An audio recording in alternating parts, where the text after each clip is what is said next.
अस्सलाम वालेकुम। मेरा नाम यासिर अहमद है और मैं ICS एंड IT डिपार्टमेंट में विजिटिंग फैकल्टी मेंबर हूँ और मेरा सब्जेक्ट है इंफॉर्मेशन कम्युनिकेशन टेक्नोलॉजीज, जिसको कहते हैं ICT। आज हम लेक्चर 5 का बी पार्ट पढ़ेंगे जो कि है हिस्ट्री ऑफ विंडोज़। जिस तरह आप लोगों को ये फिगर दिखाई दे रही है, इसमें जो ऑपरेटिंग सिस्टम या जो विंडोज़ मार्केट में इस्तेमाल की गई हैं उसकी परसेंटेज है कि विंडोज़ 7 की मार्केट शेयर या बेचे जाने में या इस्तेमाल करने में सबसे ज़्यादा है, जो कि 47% बनता है। और विंडोज़ XP है उसके बाद, जो कि 29% है। और इसके साथ फिर विंडोज़ 8 जो है ये करीबन 6.6% है।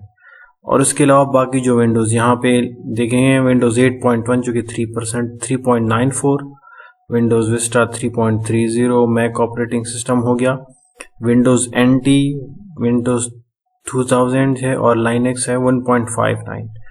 तो इसका मतलब ज़्यादा जो मैक्सिमम यूज़ है विंडोज़ 7, XP और विंडोज़ 8 का।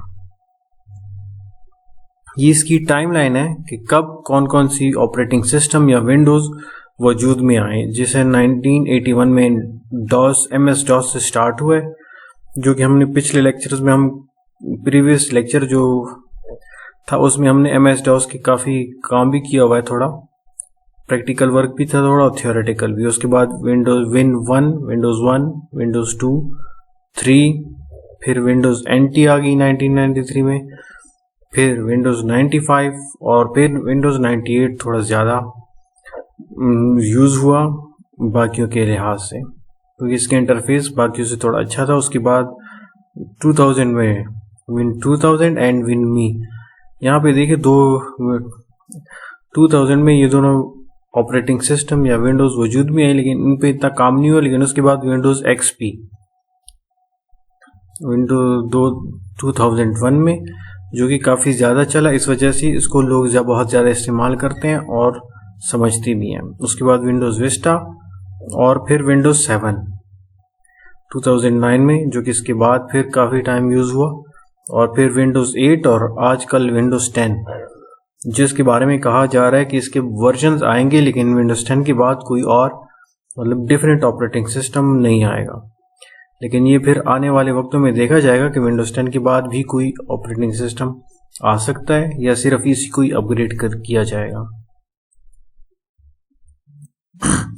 जैसे कि हमने पहले पढ़ चुके हैं, MS DOS का मतलब माइक्रोसॉफ्ट डिस्क ऑपरेटिंग सिस्टम, और ये CLI पे बेस्ड है, कमांड लाइन इंटरफेस। जिस तरह ये स्क्रीन आपको नज़र आ रही है, जिस तरह हमने काफ़ी इस पर प्रैक्टिस की थी, DIR डायरेक्टरीज वगैरह कॉपी पेस्ट करना, फाइल्स मूव करना, तो ये सारी हम कमांड प्रॉम्प्ट पे करते हैं। तो इसको माइक्रोसॉफ्ट ने ख़रीदा था इस ऑपरेटिंग सिस्टम को 86 DOS, क्योंकि इसकी काफ़ी वर्जन्स हैं, ठीक है। तो इसको कितने पे लिया था? $75,000 में, और वो भी 1981 में, जो कि आज भी यूज होता है। उसके बाद आ जाते हैं विंडोज़ 1, जो कि फिर 1985 में इस पे काम हुआ, जो कि 16 बिट मल्टीटास्किंग शेल बेस्ड पे है।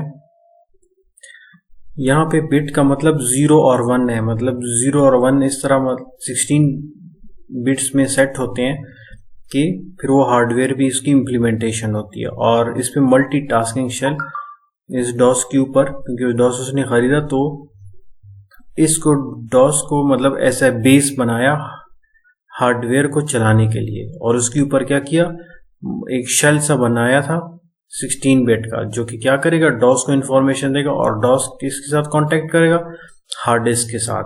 तो इसकी वजह से एक ड्रॉबैक कह सकते हैं कि, या फिर शुरू में इसमें लिमिटेड मल्टीटास्किंग, मतलब बहुत कम लिमिटेड हद तक इस पे अब 2 या 2 से ज़्यादा टास्क कर सकते थे, जिसकी अपनी लिमिटेशन थी। तो इसमें एक और फीचर आ गई, जो कि एप्लीकेशन विंडोज़ पे एक से ज़्यादा एप्लीकेशन विंडोज़ ओपन हो और एक दूसरे के ऊपर ओवरलैप हो सके, मतलब 2-3 एप्लीकेशन प्रोग्राम्स एग्जीक्यूट हो रहे हो, कि भी आप एक को ओपन कर ले कभी दूसरे को। लेकिन विंडोज़ 1 में ये प्रॉपर्टी नहीं थी। और उसका first one two integrate the control panel, तो इसमें कंट्रोल पैनल को भी इंटीग्रेट कर दिया गया, मतलब आप कंट्रोल पैनल में चेंजेस कर सकते हैं। तो इसके अलावा कीबोर्ड वगैरह हो गई, ये सारी ज़्यादातर चीज़ें इसमें ऐड होगी जो कि विंडोज़ 1 से इसको बहुत ज़्यादा मुख्तलिफ कर देती हैं।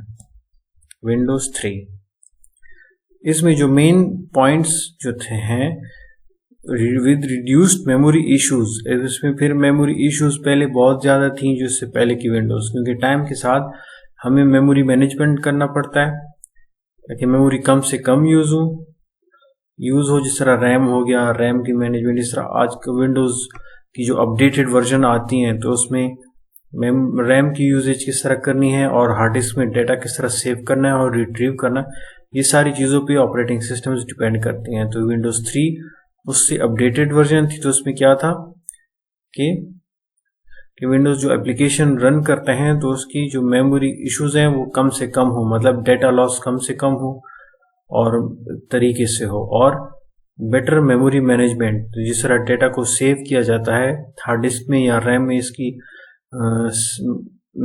सेविंग की जाती है ताकि इसको सही तरीके से यूज़ कर ले, तो वो चीज़ें इसमें अपडेट हुई। बेसिकली एल्गोरिदम यूज़ होते हैं, तो उन एल्गोरिदम्स को काफ़ी रिफाइन किया गया ताकि मेमोरी इश्यूज ना रहे। उसके बाद आ गई विंडोज़ NT। तब इसकी क्या खुसूसियात हैं, इसकी ये थी कि पोर्टेबिलिटी थी, आप इस विंडो को एक से ज़्यादा प्रोसेसर्स पे आप इसको चला सकते हैं, मतलब जिस तरह है 32 बिट जो आर्किटेक्चर जो डिज़ाइन होता है, मतलब CPU का ये जो मदरबोर्ड है इसकी मुख्तलिफ आर्किटेक्चर्स होते हैं, मुख्तलिफ किस्म की कंपनीज बनाती हैं तो उन अपने आर्किटेक्चर्स बनाई होती हैं। तो विंडोज़ NT जो है विंडोज़ ऑपरेटिंग सिस्टम है, तो वो उन पे एग्जीक्यूट हो सकता है, तो बाकियों के लिए एक ही आर्किटेक्चर पे एग्जीक्यूट होना था, लेकिन विंडोज़ NT ने ये मसला हल कर लिया और मुख्तलिफ आर्किटेक्चर्स पे आसानी से इंस्टॉलेशन और उसके साथ साथ इसकी सिक्योरिटी, क्योंकि इसमें हैकिंग का ख़तरा होता है, आप ऑनलाइन कनेक्टेड होते हैं, तो इसने इसकी सिक्योरिटी और स्टेबिलिटी, मतलब अगर कोई एरर आ जाए तो बाकी ऑपरेटिंग सिस्टम या जो विंडोज़ थी उनमें ये क्रैश होने का ख़तरा होता था या फिर ख़राब बहुत जल्दी हो जाते थे, लेकिन विंडोज़ NT उसके हिसाब से काफ़ी अच्छी उसकी परफॉर्मेंस रही है। उसके बाद फिर विंडोज़ 95 में जो चीज़ें आई टास्क बार, जिसमें जितने टास्क होते हैं, जिस तरह आल्ट कंट्रोल डिलीट करते हैं तो टास्क बार सा आ जाता है, उसमें सारी जो टास्क चल रहे होते हैं ऑपरेटिंग सिस्टम की या आप जो एप्लीकेशंस चलाते हैं तो उसकी काफ़ी लिस्ट होती है, तो उसमें वो देख सकते हैं। और स्टार्ट बटन, जिस तरह यहाँ पे स्टार्ट बटन है, इसका सिंपल इंटरफेस है विंडोज़ 95 का, ठीक है, तो इसको मतलब आप मूव वगैरह कर्सर्स और बाकी सारा आपको इसका आपकी जो इंटरफेस है ये यूज़र फ्रेंडली की तरफ आ रहा है। विंडोज़ 95 बाकियों के मुकाबले में ज़्यादा यूज़र फ्रेंडली है और मल्टीटास्क 32 बिट आर्किटेक्चर, इसका जो आर्किटेक्चर ऑपरेटिंग सिस्टम का है ये 32 बिट ऑपरेटिंग जो हार्ड जो मदरबोर्ड्स बनी है 32 बिट की, उस पे ये विंडोज़ 95 आसानी से एग्जीक्यूट होता है और सही काम करता है। इसमें जिससे जो पहले जो ऑपरेटिंग सिस्टम है उन सारी की प्रॉपर्टीज़ इसमें ऐड हैं और इसके साथ एडिशनल स्टार्ट और टास्क बार भी आ जाते हैं। उसके बाद फिर विंडोज़ 98, इसमें एक पॉइंट आपको याद रखना है कि जो ऑपरेटिंग सिस्टम न्यू वर्जन्स आते हैं तो उनमें प्रीवियस वर्जन्स की जो ऑपरेटिंग सिस्टम की जो प्रॉपर्टीज़ है वो भी साथ में ही आती हैं, लेकिन उसमें फिर एडिशनल चीज़ें आ जाती हैं, जिस तरह यहाँ पे improve power management, network management and USB support. अब इससे पहले था उसमें, इनमें से जो पहले विंडोज़ थी ऑपरेटिंग सिस्टम उनमें USB सपोर्ट का मतलब ऐसा कोई कंसेप्ट नहीं था, नेटवर्क मैनेजमेंट का और पावर मैनेजमेंट का, कि इसमें हीट अप प्रोसेस की हार्ड जो मदरबोर्ड है उस पर उसको कितनी पावर मिलती है और कितना काम उससे लेना है। और इसमें फिर एडिशनल क्या था, स्टैंड बाय और हाइबरनेट, जिस तरह हम इसको स्लीप करते हैं। और इसमें फिर विंडोज़ ड्राइवर मॉडल इंट्रोड्यूस हुआ जो कि क्या करता था, डिवाइस ड्राइवर्स को मैनेज करता था। जिस तरह प्रिंटर वो करते हो, कनेक्ट करते हो, और वो ड्राइवर्स फिर कहाँ पे यहाँ पे मैनेज होते हैं, विंडोज ड्राइवर मॉडल में। इससे पहले ये चीज सारी चीजें जैसे प्रीवियस वर्जन में नहीं थी। उसके बाद विंडोज 2000 में जो न्यू टेक्नोलॉजीज आई, NTFS फाइल सिस्टम। जिस तरह फाइल्स हम फोल्डर्स बनाते हैं तो वो NTFS या FTS सिस्टम पे दो सिस्टम है, लेकिन NTFS new technology file system की फाइल जिस तरह बनती हैं तो उसकी डेटा स्टोरेज से रिलेटेड इंफॉर्मेशन होती है, मतलब किस तरह सेट करना है, कहाँ पे सेव होगा, कैसे रिट्रीवल ऑफ इंफॉर्मेशन या सर्चिंग, तो ये सारी चीज़ें इसमें ऐड होती हैं। और माइक्रोसॉफ्ट मैनेजमेंट कंसोल हो गया, और इनक्रिप्टिंग फाइल सिस्टम, जिस तरह फाइल्स को हम इनक्रिप्ट करते हैं या पासवर्ड प्रोटेक्शन उसमें ऐड करते हैं, तो ये सारी चीज़ें विंडोज 2000 में प्लस और इससे प्रीवियस वर्जन की जो प्रॉपर्टीज़ हैं उनके साथ साथ। और इसके साथ इसकी डायरेक्टरी जो होती है इंफॉर्मेशन, इस तरह यहाँ पे है इसमें विंडोज 2000 में एक्टिव डायरेक्टरी यहाँ लिखा हुआ है, तो इससे रिलेटेड इंफॉर्मेशन सारी मौजूद होती हैं। उसके बाद फिर विंडोज मी। अब इसमें कौन सी नई फीचर्स आ गई, सिस्टम रिस्टोर फीचर। वो कैसे कि मतलब विंडोज खराब हो गई तो उसको रिस्टोर का ऑप्शन भी होता है, तो वो कहाँ कब मतलब इंट्रोड्यूस हुआ था, विंडोज मी में, जो कि आजकल न्यू वर्जन में भी होता है। और इसके साथ अपग्रेडेशन में क्या हुआ, डिजिटल मीडिया जिस तरह VLC प्लेयर जो सॉन्ग्स वगैरह होती हैं उसमें इसमें इम्प्रूवमेंट आ गई। और नेटवर्किंग टूल, जिस तरह हम इसको इंटरनेट के साथ कनेक्ट करते हैं, तो वो इसमें प्रीवियस विंडोज ME से प्रीवियस वर्जन जो थे ऑपरेटिंग सिस्टम के, उसके लिहाज से इसमें इम्प्रूवमेंट आ गई। और MS DOS में इसके मतलब रिस्ट्रिक्टेड एक्सेस था, ज़्यादा इसका यूज़ नहीं था। लेकिन इसकी क्रिटिसिज्म क्या थी, इसमें प्रॉब्लम क्या आ रही थी कि स्पीड और स्टेबिलिटी इश्यूज थी विंडोज में, जिस वजह से इसको मिस्टेक एडिशन भी कहते हैं, मतलब शॉर्ट लाइफ है, ख़राब होने की चांसेस हैं, स्पीड इसकी कम होती है प्रोसेस वगैरह, और स्टेबल ज़्यादा नहीं रहता। तो इसमें इस वजह से आजकल इतना मशहूर भी नहीं है, तो और विंडोज़ XP इससे ज़्यादा फेमस है। और विंडोज़ XP में क्या था कि टास्क मेन्यू को थोड़ा इम्प्रूव कर लिया, और इसमें फिर नेटवर्किंग फीचर भी फिर एडवांस हो गए इससे पहले जो थे। और यूज़र इंटरफेस ज़्यादा फ्रेंडली होगा, मतलब यूज़र इंटरफेस जितना अच्छा होगा, फ्रेंडली होगा, तो ज़्यादातर लोग फिर इसको ही एक्सेस करेंगे। जिस तरह MS DOS हो गया, इससे जो पहली वर्जन है उनको लोग इतना अच्छा पसंद नहीं करते, क्योंकि उनकी इंटरफेस इतनी अट्रैक्टिव नहीं होती या उनमें इतनी अट्रैक्शन नहीं होती। फिर विंडोज़ विस्टा आ गई XP के बाद, तो इसमें फिर विंडोज सर्च वगैरह की चीज़ें आ गई एडिशनल, और इंटीग्रेटेड स्पीच रिकग्निशन, कि आप मतलब आपकी स्पीच को या आवाज़ को ही रिकॉग्नाइज कर ले। और इसमें फिर विंडोज साइड बार हो गई, साइड बार और विंडोज एरो वगैरह सारी इसमें एडिशनल फिर आ गई। उसके बाद फिर विंडोज 7।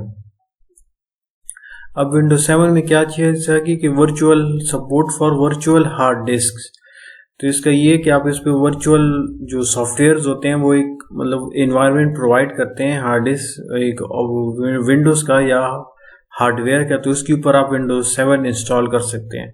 और better multi core processor performance, तो इस ऑपरेटिंग सिस्टम है जो मल्टी कोर प्रोसेसर परफॉर्मेंस, जो इसके जो प्रोसेसर मतलब इस तरह काम करता है ऑपरेटिंग सिस्टम की उसकी स्पीड ज़्यादा हो जाए। एक प्रोसेसर जो कि एक हार्ड उसमें लगा होता है, मदरबोर्ड में एक प्रोसेसर होता है, लेकिन विंडोज 7 है उसको ऐसी तरतीब से इस्तेमाल करता है कि मैक्सिमम यूजेज उसका आउटपुट आ जाए और ज़्यादा से ज़्यादा एप्लीकेशंस और प्रोग्राम रन कर सके।